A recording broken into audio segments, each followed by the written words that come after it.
All right, welcome guys. Again, my name is John Martin from Additional Income. I'd like to welcome my cousin, Jayne Patton, who also runs Altered Ministries. Yes. And she's, the great thing about the reason I wanted to bring her on the show is because she's now in a nonprofit status. And a lot of us veterans, when we start businesses that we're trying to help other veterans or we're trying to help our, like a particular cause, we create a non-profit status business. And so Jayne can give you like the inside scoop on the ups and downs, why she chose nonprofit status, because you started out as an S Corp, correct? If I'm correct, right? I started out as an LLC. And the reason why I started out as an LLC, quite frankly, it was just cheaper. It was $50 to start an LLC, and I was anxious to, for me, being in churches and doing women's conferences and being in women's prisons and doing ministries, I felt like it gave me credibility versus, hey, it's just Jayne coming in, and what difference does Jayne make? But when I became an LLC, all of a sudden it sort of added, like I said, that credibility or that leverage that I needed to give me more opportunity than what I had. Just, hey, it's Jayne. Why should I listen to you? Gotcha. So I mean, now because you said you had talked to me when we talked to you earlier, you had mentioned that you had changed over from the LLC to a nonprofit. What was the basis behind that change? Yeah. So I think if we were being honest, there's so much that sometimes people can make assumptions about ministries that they're just profiting from that, or do you know what I mean? And there's people that wrongly use ministries to pad their pockets and to make false assumptions that God just wants everybody to be rich. And I just don't believe that. And I think that God does provide for us, but I felt like having a business sort of had, for me, not for everybody, but I sort of felt like with a ministry, it sort of had an ick factor to it. I was grateful for the credibility, but I wanted to make sure that people understood that when they donated and when they provided funds to Altered Ministries, that they knew I was not profiting from it personally, that it goes to orphans and widows, and it goes to prison ministry, and it goes to women's conferences, that it is not about Jayne making any money at all on this. So that's why I went into the nonprofit. Now, was that a personal choice, or did you feel like that was something that maybe you deduced from conversations that you had with specific? I mean, I'm assuming, do you go to churches, or how do you go and talk with people about doing presentations? So every ministry is just a little bit different. I knew that I grew up the daughter of a pastor. You know that my dad is a pastor, your uncle, and I always knew that I wanted to spend my life helping other people. And I just going back and forth to the prison. My ministry I volunteer at a maximum security prison in Vandalia, Missouri. It's just a women's prison, and a lot of them are in there for really terrible things. And I'm not excusing anything that anybody has done. I'm not a defendant of people who are falsely accused. I don't know any of that. That's not my role. My role is to go in and let them know that God loves them, that they're forgiven, that they can still have purpose, they can still have peace. And as my ministry partner and I were driving back and forth, we were meeting all of these women who had more freedom than the women I minister to just in normal churches. Because as a public speaker, churches invite me in and say, hey, will you speak? It makes sense. So that's kind of what I was doing anyway. And then I would go to a prison. I loved prison ministry because it's sort of like all the masks came off. And for me, it's easier to do prison ministry because it's like we're all on equal standing. Nobody's pretending they're better than anybody else, like we're all sinners, and it just was fantastic. But what I would find is that those women were freer. The women that were in prison behind physical bars were freer emotionally and mentally and spiritually than the women who were sitting in pews. And I'm like, I need people to understand that they can be set free, to have peace outside the prison walls. And so And I believe that God completely alters us, that he can completely do a new thing in us if we allow him to. And so I was driving back and forth with my ministry partner, and I'm like, how do we get women outside the prison to experience the freedom that we have discovered exists inside freedom? And we're like, we should do women's conferences. So I just put it out there on social media, which I use social media a lot. I know it's not for everyone. I have to be careful with social media though, because it gives so many people access to your life. And then all of a sudden you hear all these voices and all these opinions, and you really got to manage that. But I put on social media, like, does anyone want to host a conference? And my dad was pastoring at a church, which was very convenient. And they're like, yeah, I want to do a women's event. And we just did it. I mean, God just did it. We had speakers. I mean, it was just amazing. So now I just put out, you know, does anybody want to bring in our conference, which is Altered Ministries? And churches are it's all the time. Now we have churches that are wanting to bring event to their church. Yeah, that's awesome. And that's one of the things that I've been learning, as far as even just with this little interview. I mean, these little interview videos that I've been doing, and I've got both sides of it. I've gotten somebody tell me, why are you doing this? I mean, you're not making any money of doing it, right? I mean, and I'm like, no, not really. I mean, I'm building content. But you're helping people, and more than making money, making a difference in somebody's life. You can't put $1 on that. Right. That is, and I think videos like yours, John, to be honest with you, we live in a digital world, and people are behind screens more than they're doing face to face. But when you see a face on a screen and you think, you know what, I think I might have something in common with that, it makes the world a less lonelier place. Yeah. And so I think what you're doing is fantastic, whether you're making money or not. Yeah, it's actually, you know, it was something that I started to do basically because I was running into one of two different things. Either people were like creating these huge mega, you know, videos, professionally edited, you know, trying to make it look like they were just your average everyday guy out here making $10 million a month, and blah, blah, blah, blah, blah. And then you would find and you couldn't find any videos on how to do it without clicking on 1,000 links. Right. And so what I wanted to do with these videos was basically explain to people, look, if you have a passion, in your case, you started it out by a prison ministry. You wanted to talk to women that were incarcerated, had issues. If you have this passion, how do you take it from just something that you like doing, or a hobby, or something that you're doing on your own, to actually make a business out of it? You know, and because it's very possible to do that. And it doesn't just a business that actually provides a good service that helps other people. That's one that's going to make you feel 1 billion times better about yourself.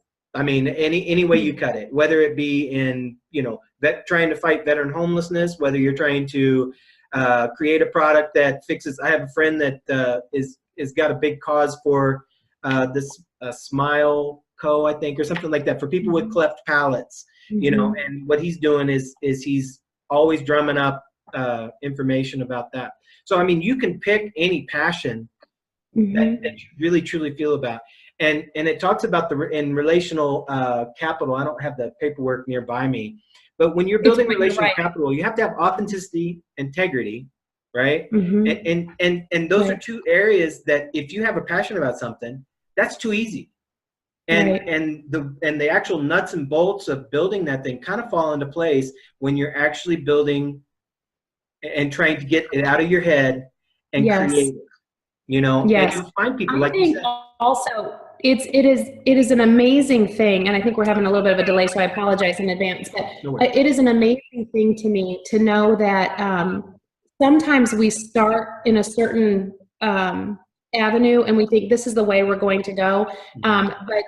But as you're going along, then all of a sudden something else comes up, and you're like, oh my gosh, what I'm doing right now feeds so naturally into this new thing, you know? So like, while the conferences and Altered Ministries started with prison ministry, and now we do women's conferences, I am right now working on a book that it's a women's devotional that will be sold at the conferences, but 100% of the proceeds aren't coming to me. 100% of the proceeds are going to an orphanage called Samuel's House in Venezuela, where, I mean, that's just, and that was never on the radar when I was doing prison ministry. But as you go along, then other windows of opportunity, and I think it is so much, you said, it's the relationship capital, or is that the word you use? Yeah, it's something I've been studying, Yeah, that it's so much bigger than money. It's your life. Like when you die at the end of your life, what difference did you make in somebody else's life? And I pray that God uses me,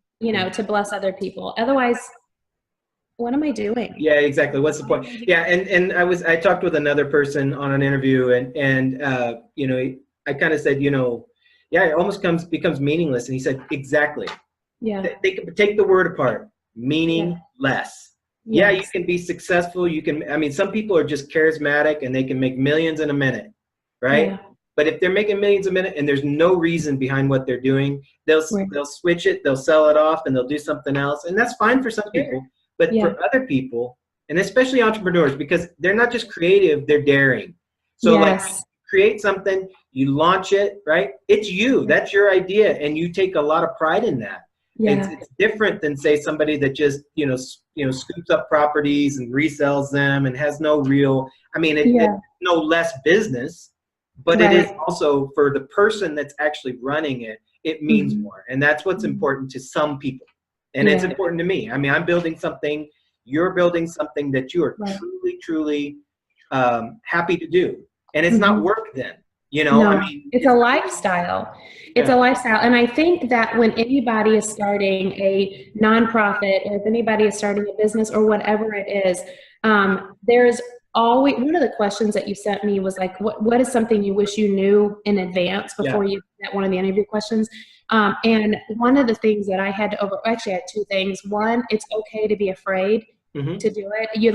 It may take all the courage you have and you're still scared to death because you don't know what's going to happen. But that's when, for me, that's when faith comes in and you feel like you're walking the path that God has for you. And then all of a sudden you see things start happening and you're like, holy crap, this is working, but it's okay to do things afraid. And the second thing is to expect adversity. Don't expect everybody is going to think your idea is the best. And that's okay if everybody doesn't think your idea is the best. What you do is find out, as a person of faith, I pray about everything. I run it by people who, one of the things that I think and I believe makes me successful at what I do is that I put really smart people around me. I have other people who've been doing ministry a lot longer. My dad is the president of my board. He has his doctorate. We come from smart people. Yeah, we do. We come from really smart people. And I can say that maybe you can't, but our people are smart. And so to be able to put these people around us and to ask questions, I run everything by my dad still. I'm 44 years old and I'm grateful, it's just better if we're honest and kind and learn to scroll. If we don't scroll up and ignore the negative. And part of that, we had talked a little bit, about building a good, strong team, networking with people that, are better at things than we are, and not being afraid or ashamed to do that. Can you talk a bit about how you, what you did to surround yourself with good people and kind of that challenge you, that give you good ideas, and you said something about your father being the director on the board of directors for your LLC, and I'm assuming that's the same for your nonprofit. Yes. So, talk a little bit about that and how you. So with my LLC, I didn't necessarily have to have a board. I was the sole proprietor of it. But when going into a nonprofit, you need to have accountability. You just do, for how money is spent and decisions that you're being made, and it's accountability, and but I really believe that when you're going in the direction that God has for you, He puts people in your path that you met like a year ago or 2 years ago or whatever, and all of a sudden God brings it back to mind, and you're like, you know what, I should ask that person. So like I have the person who's in charge, my CFO, my chief financial officer, is a CPA, and she's a dear friend that I've known for over 10 years, and that's her area of expertise, and I trust her with my life. And so she handles our resources. And then I have a friend who I've been dear friends with. In fact, she was my first friend. Her family shared the duplex with my parents at Southwest Seminary in Fort Worth, and brought me home from the hospital in duplex, so I had my first friend. But she really is a woman who very, very smart, but prefers behind the scenes, and she's our secretary. And so I just think that we don't have to think like, holy crap, I don't have all the right resources. If you think you have an idea and you have a vision for something, begin to go through your catalog of people and find out, if you can trust them. They have to be trustworthy. And I have people with proven track records of success. So I'm not going to have people that, I would never have a CFO who was never able to balance books. Right. Do you know what I mean? Be my CFO. Like, it can't just be somebody I really like and it's just a really nice person. Yeah. I think the greatest leaders you have to be humble and acknowledge that you don't know everything there is to know. Yeah. And that's why you put really smart people around you. You just do better with a core group about a team around you. And I like control. I like control. I like to know. So it's sometimes that can be hard, to ask for other people's help. But in order for me to be successful, I have to have other people help me. Mm-hmm. Yeah, I think that's a common downfall of people that are creative, right? I mean, they're so worried that because if you're an entrepreneur, you're a creator. In my opinion, yes. I mean, the words are interchangeable. So yes. Like, because not everybody sits up or is woken up in the middle of the night with that idea that they've got to write down because they don't get it by the next morning. Not everybody does that. So that's one of the things I love about entrepreneurial minded people is that, but the problem with entrepreneurial minded people is that sometimes they're not that great at business. Sometimes they're not great at, and they're a little bit gullible because there's certain people that are really good about like showing a lot of interest in you because of your creation, just to later take advantage of it and exploit it for their own good. How do you weigh that? Is that something that you really lean heavily on your father? You know what? It is. It's something actually that I weigh a lot on God for. For me personally, is that I need wisdom. I need wisdom because there's so many people with so many needs and so many thoughts about how I could better do my job, or and how God has hardwired other people to do ministry is not the same way that He's hardwired me. And so you've got to find out, like every day I need wisdom. Every day to manage my time. I am a mother and a wife. I have 3 children, so that's like my real life. And so I need to make sure that I am fulfilling those roles and responsibilities that come before ministry, and then I just got to know who I am and my areas of doing amazing things. It's very difficult. If I could ever tell anybody anything, this would be it, is that don't get caught into the trap of comparing yourself to anybody else. There's a verse, I think that I sent you just in conversation one day, that there's a verse that God said, don't despise the small things. We automatically think that whatever we start has to blow up and be fantastic for anybody to think we're anything. But I think about Einstein, and I think about Thomas Edison, and I think about all these people who had all these failures. I mean, like hundreds of them before they actually got something right. And for us, that should be us, that just because we fail at something, we just got to get back up and try it again, and stop looking at other people's successes, engaging whether or not you're successful because of what somebody else is doing. You're successful. Even when I do videos, like it, I think I was talking to you about it, I'm not sure, but like when you're first doing a video and you see how other people are doing, and they've got the clicker and they've got the lights and they've got all that stuff, and I've got a cell phone, work with what you have. Like, don't go get in debt and buy all this stuff that you can't pay off. Work with what you have. And then as you're working with what you have, it begins to grow. And then it's you learning all these things as you're doing it, and it's just worth it. Another advice that somebody had given me was start with what you have as well. It's the same thing, because here's the thing. When you take handouts from other people or investments from other people, now you don't really have the creative control over your item anymore. I mean, your idea. You feel obligated. You're obligated to them, right, to either pay that money. And a lot of great ideas get swept under the rug or fall apart because of the fact that you lose track of what's important. It's no longer about your passion. It's about making money. And about trying to make other people happy. Like I can't live my life trying to make other people happy. That's not I have to do whatever I'm created to do. So some of the other stuff, I know. I want to speak a lot more to we've got about, I want to say like 7 more minutes, 10 more minutes. So basically, I want to kind of spend a little bit more time talking about some of the pitfalls to avoid as a nonprofit. Obviously, everybody's nonprofit is going to be a little bit different. But what do you think are some common things that people that create a nonprofit, what are some of the failures that you've seen and that you're trying to avoid yourself for your ministry? So what do I think? I don't know that I have seen a lot of failure yet in a personal experience that I could give you. What I would say are some unexpected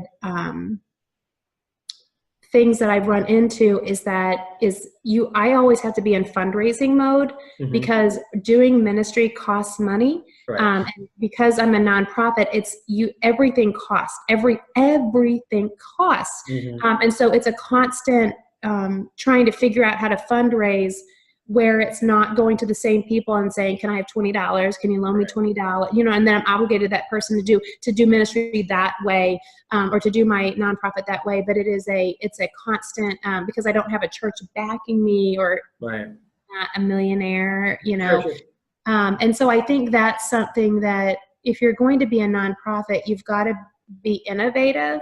And one of the most valuable things I learned about money is that you have to, it's not, you don't want to have to recreate the wheel every single time. So it's better if you can use money you have to make more money versus continuing to make money and spending it, but figuring out how you can bank some of it and then use that to invest to make more money. Does that make sense? So like, I have a bank account right now that I'm looking at investment ideas that would work within my scope of influence, to generate more money to be able to accomplish more things. Sure. So that is something that using what you have and to maximize more is something that I think you always have to be thinking about. Yeah, definitely. Yeah, no, I think a lot of people are, when they have an idea, they think their only option is to go out to get a loan from the bank, put something that they have up as collateral for a loan. Yeah. Before they even know. And that makes sense for some people. It doesn't. My husband would kill me. He's like, "What debt did you get us in?" When I always say, when Mike married me, of course I had been married and divorced, and when he married me, he married my debt, and we got out of that, and it has been interesting journey since. But I don't have the freedom to just go out and get a loan, of course, and so I fundraise, and there's all kinds of ways. Like as a nonprofit, like I'm going to be hosting a fundraiser like with Chick-fil-A, and you can find they'll give you a portion of their funds on a particular night when people go there and eat. There's all kinds of ways. The craziest way that I am raising money right now is selling my plasma. Do you even know what that is? Like I didn't even know what that is. And I walk in there and I'm like, I think all these people are like 21 years old. They're getting beer money. Yeah, no, you basically fell in that crowd of how to make beer money for college kids. What in the world? I had no idea.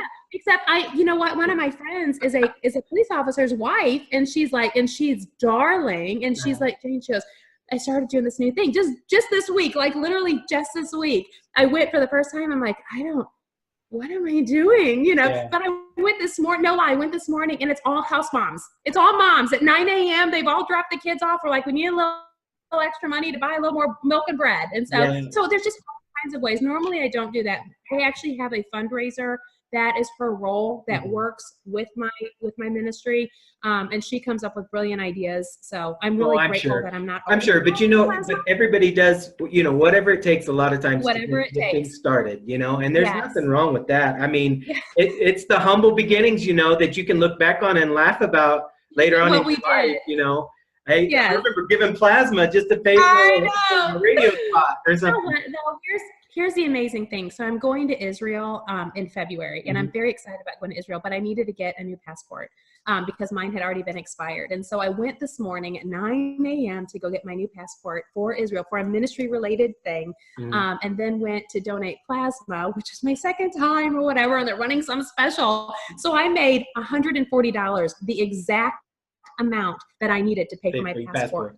And and so it's that kind of stuff. You really don't have to go into debt. You just have to be willing to maybe do a little crazy or be creative. I mean, there was time I paid for my wedding, Lily and I's wedding, with sales from eBay.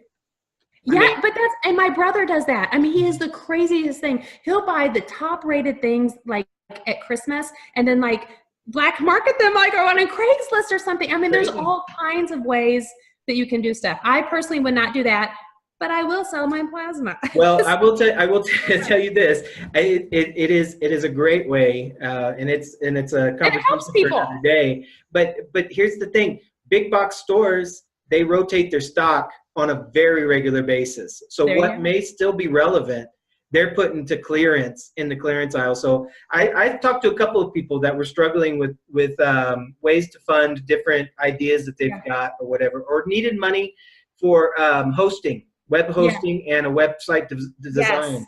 And I walked them through the process of creating the payment account, creating the eBay sellers account, and how you take that scanner on your cell phone and go to the clearance aisle at Walmart and turn a 50-cent item into a $6.95 item on Amazon or on eBay. Yes, and you do that enough times. Yep, it's a numbers game. But anyway, that's so if somebody button, and so they can just send me an email through there. And I am learning. I'm definitely learning. So I don't know that I have all the answers, but what I have, I'd be happy to share. And so. Well, that's awesome. Yeah. So, I got to wrap it up right now. We can continue talking offline because basically. That's so good. But it's so good to see your face, even in Mexico. It's so good. Yeah. So listen, folks, this is basically what we're doing with additional income is I'm creating videos from the, interviewing different people that I know that are starting their idea, creating their idea and being successful at it so that we can kind of learn from their mistakes and from their successes. And it's free.